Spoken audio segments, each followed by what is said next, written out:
Smart money concepts की इस video में आपका स्वागत है। कई बार आपने ऑब्जर्व किया होगा कि एक ब्रेकआउट होता है और आप अपनी एंट्री बनाते हैं और वो ब्रेकआउट फेल हो जाता है और आपका स्टॉप लॉस हिट हो जाता है और स्टॉप लॉस हिट करने के बाद मार्केट दोबारा अपनी उसी डायरेक्शन में चल पड़ती है। तो ऐसा क्यों होता है? तो आज हम इस पॉइंट को अपनी वीडियो में समझेंगे, तो बने रहिएगा लास्ट तक। तो चलिए देखते हैं क्यों होता है stop loss hit. Stop loss के कॉन्सेप्ट को समझने के लिए सबसे पहले हम ये समझते हैं कि मार्केट की डायरेक्शन कैसे चेंज होती है। मान लीजिए मार्केट इस डायरेक्शन में चल रही है और वो हायर हाईज बना रही है।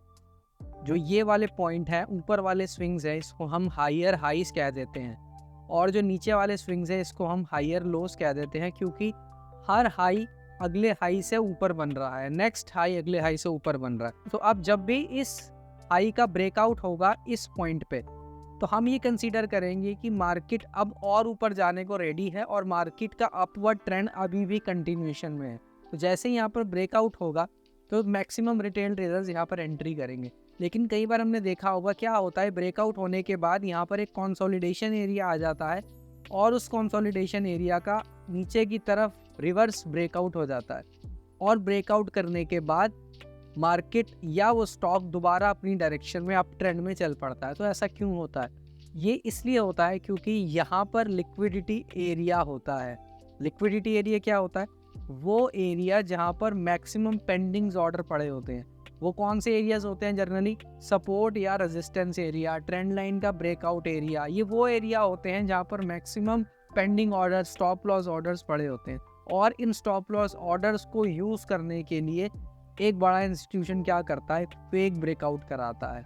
मान लीजिए कोई भी चार्ट अप ट्रेंड में चल रहा है ऐसे, और अगर दोबारा वो यहाँ पर अपना ब्रेकआउट करता है, रीटेस्ट करके ऊपर जाने की कोशिश करता है, तो सभी लोग यहाँ पर बायर्स होंगे, सेलर्स कोई भी नहीं होगा। तो यहाँ पर सेलर्स कौन होंगे? जब सभी के यहाँ पर बाइंग ऑर्डर लगेंगे तो सेलिंग ऑर्डर कौन लगाएगा? अब एक इंस्टीट्यूशन चाहता है, मान लीजिए इस 100 रुपये के प्राइस को, ये स्टॉक मान लीजिए 100 रुपीज़ का है, वो इसको 200 तक ले जाना चाहता है। तो अगर वो यहाँ पर अपना बाइंग ऑर्डर लगाएगा तो ये प्राइस एकदम ऊपर चला जाएगा और उसको प्रॉपर एरिया नहीं मिलेगा बाइंग करने का, वो महंगा खरीद सकता है। तो क्या करते हैं, जैसे ही यहाँ पर एक ब्रेकआउट होता है तो यहाँ पर सभी बायर्स हैं, सेलर तो कोई है ही नहीं, तो एक ब्रेकआउट करवाते हैं वो यहाँ पे। जब ब्रेकआउट होगा तो उसके बाद क्या करते हैं, वो स्टॉक को या उस इंडेक्स को साइडवेज कर देते हैं या फिर एक रेंज में कर देते हैं। तो जब उस रेंज पे वो आ जाता है तो मैक्सिमम लोग क्या करते हैं, इस रेंज के नीचे अपना स्टॉप लॉस लगा देते हैं। इसी तरीके से होता है ना स्टॉप लॉस, इस रेंज के नीचे अपना स्टॉप लॉस लगा देते हैं और कुछ लोग इस रेंज को देख के अपना ऑलरेडी सेलिंग ऑर्डर्स इस रेंज के नीचे लगा देते हैं, क्योंकि उनको लगता है कि मार्केट अब शायद नीचे की तरफ ब्रेकआउट कर सकती है।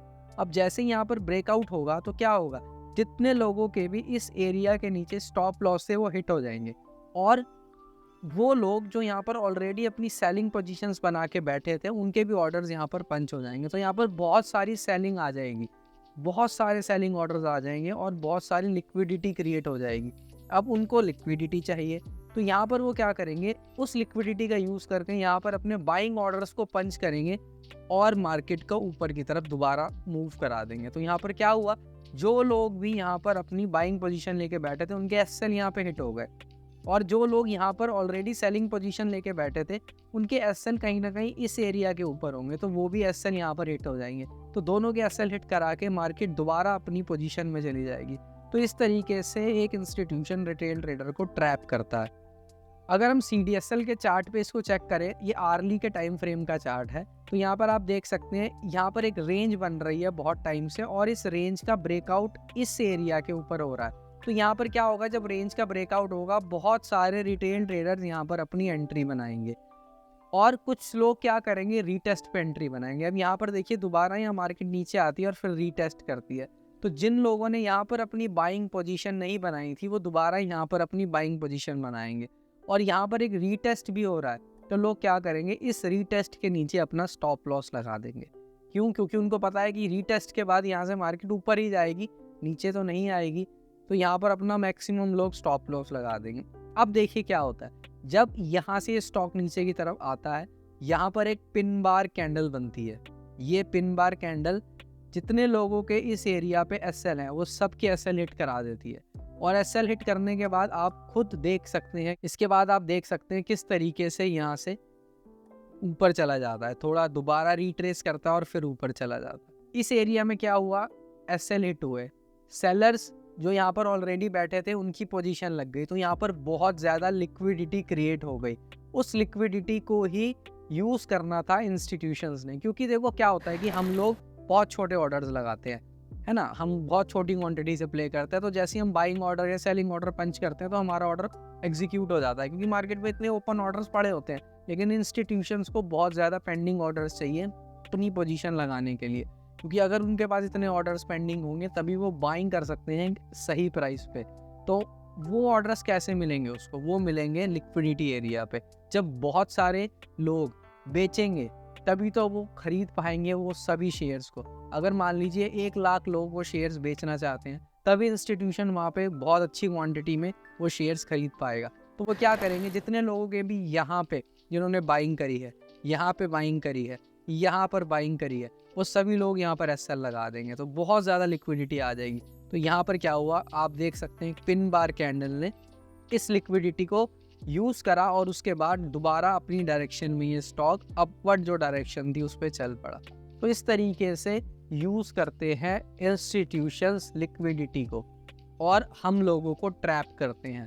तो इससे बचने का जो तरीका है वो यही है कि आप प्रॉपर चीज़ों को स्टडी कीजिए और हायर टाइम फ्रेम पर स्टडी कीजिए। तो जितने आप हायर टाइम फ्रेम पर चीज़ों को स्टडी करेंगे उतना आपका स्टॉप लॉस हंटिंग कम हो जाएगी, क्योंकि ज़्यादातर स्टॉप लॉस हंटिंग जो होती है वो छोटे टाइम फ्रेम पे होती है और हम छोटे टाइम फ्रेम पे घबरा जाते हैं। जैसे ही मार्केट थोड़ा नीचे आती है, ये स्टॉक एकदम गिरता है, तो हम लोग डर आ जाता है हमारे अंदर, हम उसको बेचना चालू करते हैं। तो वहीं पर उसी चीज़ का फ़ायदा उठाता है इंस्टीट्यूशन। तो हायर टाइम फ्रेम पर स्टडी कीजिए, वहाँ पर ब्रेकआउट्स भी कम होंगे, ब्रेकआउट्स फेलियर्स कम होंगे, लेकिन एंट्री तो देखो हमको छोटे टाइम फ्रेम पे ही बनानी है। तो इसलिए हायर टाइम फ्रेम पे चीज़ों को स्टडी करो, छोटे टाइम फ्रेम पे एंट्री बनाओ और उसको हायर टाइम फ्रेम के हिसाब से छोड़ो। तो अपना प्रॉपर एसएल मेंटेन करके, जो आपका लॉजिकल एसएल हो, जो आपको लगे कि ये एसएल हिट नहीं हो सकता है। अब देखिए क्या होगा कि इस एरिया के बाद जब ये यहाँ पर लिक्विडिटी कंज्यूम हो गई, तो अगर आप दोबारा इस एरिया पे एंट्री करते हैं और इसके नीचे एसएल लगाते हैं, तो ये बहुत ही मुश्किल होगा कि आपका ये वाला एसएल हिट हो, क्योंकि यहाँ पे ऑलरेडी जो लिक्विडिटी बनी थी वो कंज्यूम हो चुकी है। एक पॉइंट बस और हो सकता है यहाँ पर कि यहाँ पर मार्केट गैप अप खुली है ना, यहाँ पर बहुत ज़बरदस्त बाइंग ऑर्डर लगे हैं। तो एक पॉइंट हो सकता है कि इस गैप को फिल करने के लिए मार्केट आए, इस गैप को फिल करने के लिए मार्केट आए, क्योंकि यहाँ पर भी बहुत सारे पेंडिंग ऑर्डर हैं और इस पेंडिंग ऑर्डर को भी कंज्यूम करना चाहते हैं वो इंस्टीट्यूशन।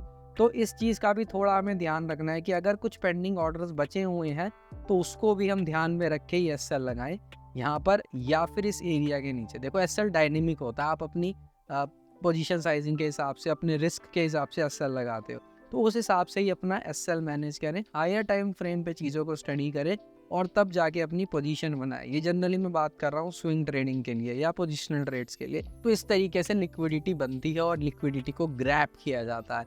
होप आपको अच्छी लगी होगी, वीडियो अच्छी लगी तो लाइक शेयर और कमेंट ज़रूर करिएगा। मिलते हैं आपको एक नई वीडियो में, सीखेंगे कुछ और नए स्मार्ट मनी कॉन्सेप्ट्स।